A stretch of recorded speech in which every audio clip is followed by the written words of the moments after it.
Don't play with it, don't be dishonest. Ay, still not understanding. Okay guys, so this is a step-by-step tutorial that I asked you guys if you wanted, and you guys said yes. So this is step-by-step. So basically I'm just starting by pushing back the cuticles, and don't mind my little sister's nails. She's a kid and she be getting into all types of stuff, so that's why her nails look crazy. But now I'm just going in with a cuticle bit, and I'm just going around the cuticle, and I just do it once, and especially on her because she's a kid, so like I don't really try to get rid of too much of her cuticle, but I usually just go over it once in general. But yeah, so I'm going in with that. And also, cuticles is not like something that's like mandatory. Like obviously if someone has a lot, you could take it off, but if you don't feel comfortable, you don't have to. And then I'm just going in with the sanding band to get rid of the shine on the nail, and also get rid of some of the cuticle too with it. So you just want to get rid of all the shine off of the nail so that it has a good base for the acrylic to stick to. And you can get sanding bands from anywhere. I usually get them from Amazon or Shein. Honestly, anywhere you could find them, really. And yeah.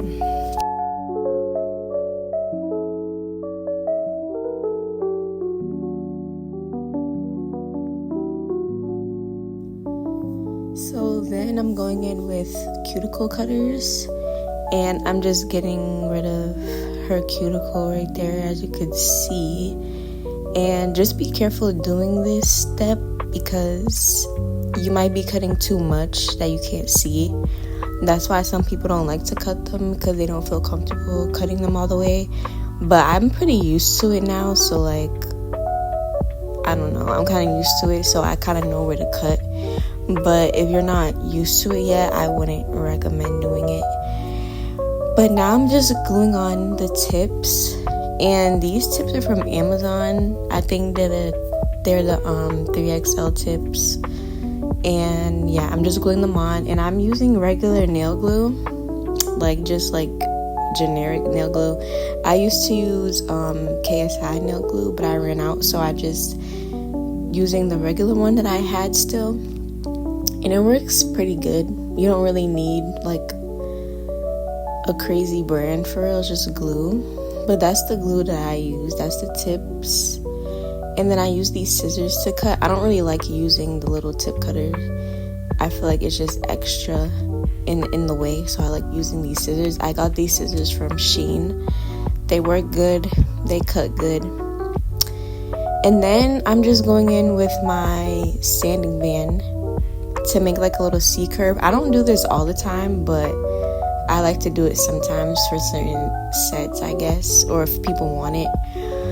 But I just did it in this video to show you guys how to do it. You could do it with a sanding band. Sometimes I use a file to do it, but I kind of like the file better than using the sanding band. But yeah, I'm just doing that. You don't really have to do this unless you like your nails with a C curve. But yeah, I'm just doing that for the video.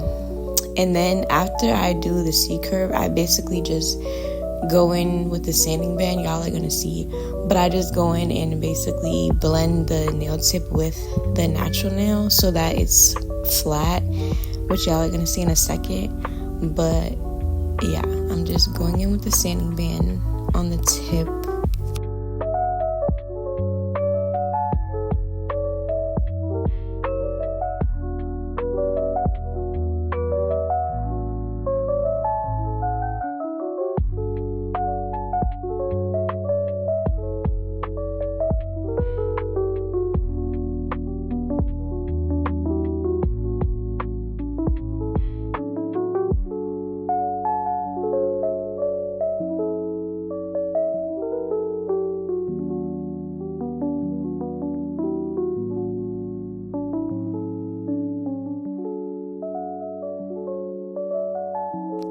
So this is where I'm just blending the nail tip with the natural nail.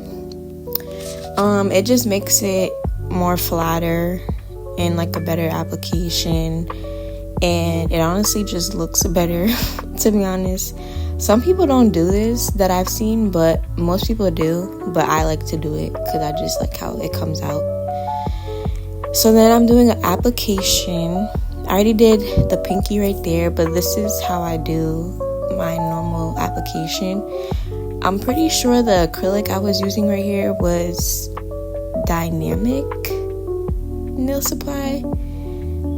I'm not sure, but the bottle, that's kind of what it looks like. But I basically just tap the acrylic into place until it gets kind of hard, not too hard, but like moldable, and then I drag it down. And then you're gonna see I basically use my thumb to like take the extra off, and basically I tap the sides and I do all that to make sure everything is just in place and even.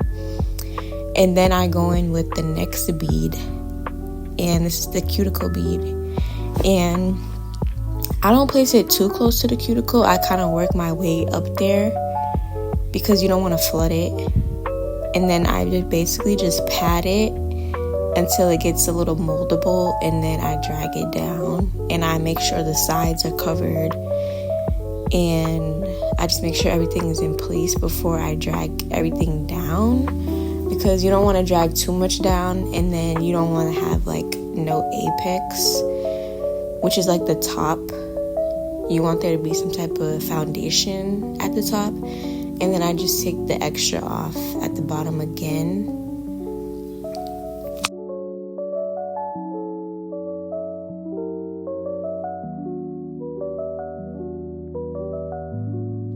And y'all, look at that application. Like, that just ate down so bad. Like, you really just have to practice, because my application used to be really bad, and I used to never think that I would even like get to this point that I'm at now, which can still be better, but you know, there's application, and that's the other hand, period.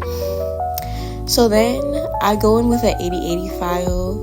80/80 is my favorite. I don't really like to use anything else because I feel like it doesn't just get as sharp as 80/80. But my application was already pretty good, so I didn't really need to file too much. But I basically just go on the sides first, and then I just go over the top to make sure everything is just even. Even when my application is good, I still like to just go over the top because I just feel like it just looks better when I do it. And then after I go over the top, I just file the edge to make sure everything is crisp, and then I do the sides again to make sure everything's even, and then I go over the edge. And you can also do the C-curve like this too, like with the file, which I like a little better because I feel like the drill bit, it kind of doesn't do it that good in my opinion. But yeah, there's my filing, and that's all of the fingers filed, 8 down. So then I go in with what's this called again, a 5-in-1 bit. And I basically do that to just get all the scratches off the nail and just make everything smooth. You don't really have to do this either if you don't like to use the hand file. Some people only use this drill bit to seal the cuticle, which I do too. But I also like to go over the whole nail too, because I don't really... This is like an alternative for like using a buffer basically, but I don't really like to go in with a buffer because I feel like that's just time consuming. So I just do everything with this one drill bit, and then I also do it to just even out the top of the nail, like where the apex is, and just make everything flush and seal that cuticle.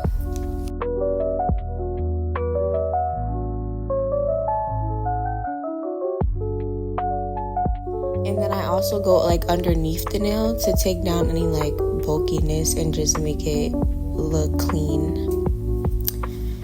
And then this is my favorite part. I basically just go in with some alcohol and a little dust brush, and I just clean off the nails. I love this part so bad. Like, it's so satisfying, and it just so nice to see how clean the nails look after without all the dust. And look at that. That's just so good.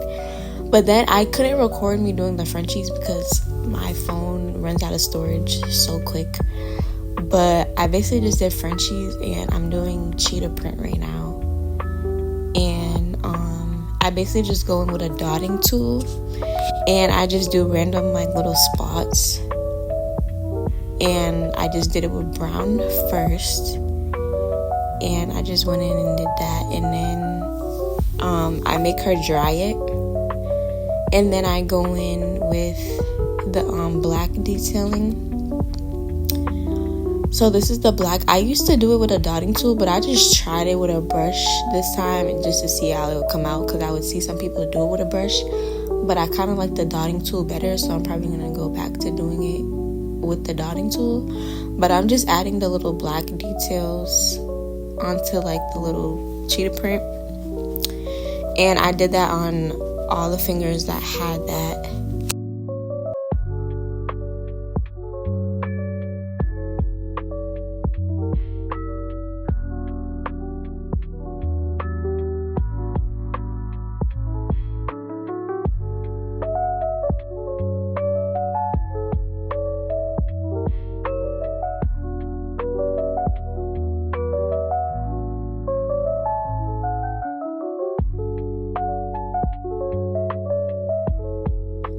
So then this was probably my favorite nail. It was a bling nail, and I just used gold. I did gold glitter polish underneath, and then I went in with my gold diamonds. I got these from Amazon, just regular gold rhinestones, whatever, and I just basically placed them randomly. I did a big one in the middle, and then y'all look at that. Like, that was just so cute. Like, it just came out so cute and even. I made sure, and I'm like a perfectionist, y'all, so I would really sit there and make sure every like little diamond is placed like evenly. So I did that, and then I'd use my little light to just flash cure it so that nothing moves. And y'all, this nail ate down. Like, it looks like, ooh, it's so shiny. But yeah, so then she wanted a bow right there. I couldn't record that either, but it's just a bow. I got the bow from Shein, I think. And then I'm just going with top coat, y'all. If you're a nail tech and you have used Koopa top coat, what is wrong with it? Like, it literally turned into like jelly, and I can't use it no more. And I'm so mad because I bought a freaking refill, like a big refill bottle, and the refill bottle is jelly too. So I'm mad about that. I can't even use it no more. It already looks jelly right here, but it was just starting to turn jelly like right here when I was using it this day. So I was just like, oh my god, I can't. I'm never buying that top coat ever again because it's a waste of money. But yeah, the set still came out cute. This was the set with the top coat, but I like to after file so that everything just looks crispy at the end. And if you are a nail tech and you don't do this, you are missing out, because it literally makes the set look 10 times better. I'm telling you, do not skip this step. Okay, so then I'm just dusting it off, getting all the dust, and there's, ooh, that just looks so